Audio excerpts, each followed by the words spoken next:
has allegedly been caught on video, according to Georgia Bureau of Investigation. The witness who videotaped said he didn't see a gun during the incident and isn't sure how the gun showed up after the incident. Claiming the gun was too big, he kept saying, quote unquote, it was a big gun. He said it was too big of a gun for police to not find it when they frisked the assailant. Notice that I didn't mention the race of anyone. Have you already drawn a picture? Latone Hart, the host of the 7:30 show.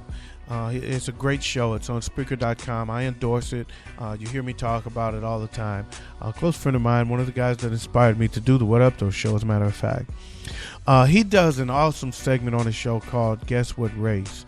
And this kind of reminds me of Guess What Race?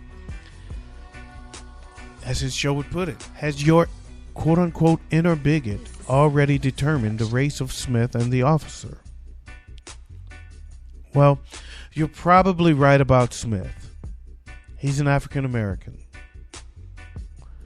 But the officer has not yet been identified.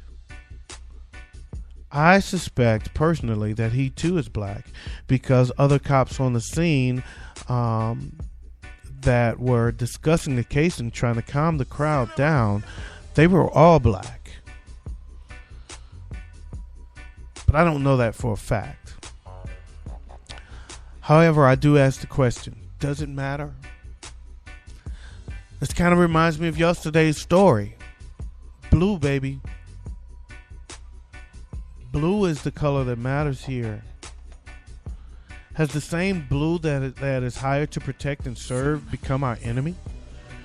Did Charles Smith deserve it for trying to escape the police car? Some people might say that. Did he really have the weapon? That's a good question. If so, why was it not in his hand? Why was it found beneath him if his hands were cuffed in front of him? Was the cop's life threatened enough to warrant a headshot? 3 gunshots and the death of this man? I think not. But it's still early. I don't know. I reserve the right to change my opinion as more information is released. There's a lot of information available on this one. There were people there. People saw it. One guy videotaped it. Probably more than one. A lot of info that we have not yet seen is available. So I'll be paying attention. I will be paying attention as this story develops further. I hope you will too.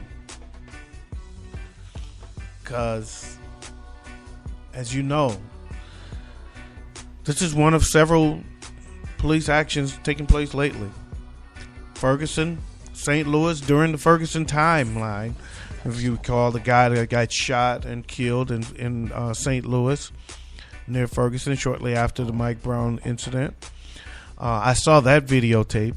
I didn't think that was a warranted killing, but that one was swept under the rug because the guy did have a weapon. He had a knife. He was not threatening them, but he made a move, and the cops got in front of the story enough to let it go away. You got Dylan Taylor. That story is not going away too soon. And now this. Where does it end, man? And we have to pay attention, folks. Is it us against blue? I hope not. I hope it's not us against the cops, but is it? Do the cops feel that way?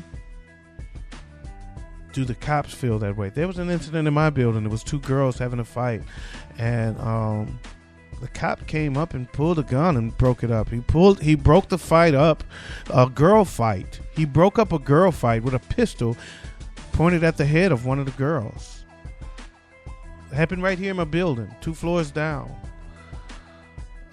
I mean, was it warranted? What if she wouldn't have stopped? Would I have just witnessed another one of these cases? I have to think yes. And it's sad.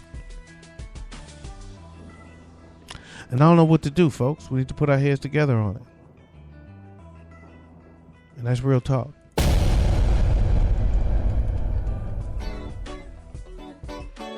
I want to thank y'all for listening, man. Big up to my boy Latone Hart. Again, he hosts a show called The 730 Show. You can hear it on Spreaker.com, Stitcher.com, and iTunes. I want to say big up to Mr. Murray Riley Jr., a real supportive brother of the What Up Doe Show. I love his show. He does a show called The Stomp and Shout Talk Show. Great brother. He's a veteran, a good man. I want to say big up to him. His show is also available on Spreaker.com. And also, I love to listen to Lisa Marie, a.k.a. Miss Giggles. She does a show called Juice Talk Radio. On that note, man, I want to say y'all have a great weekend. I will see you guys on Monday, or I'll be talking to you guys again on Monday. So peace out, Pressy Crease out, keep the police out while I bust his niece out, and I'm out of here like last year. Peace.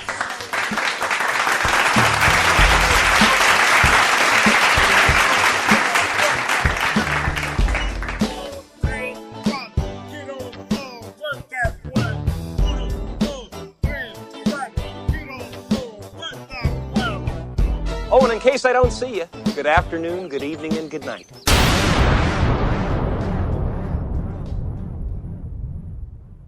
What up, though?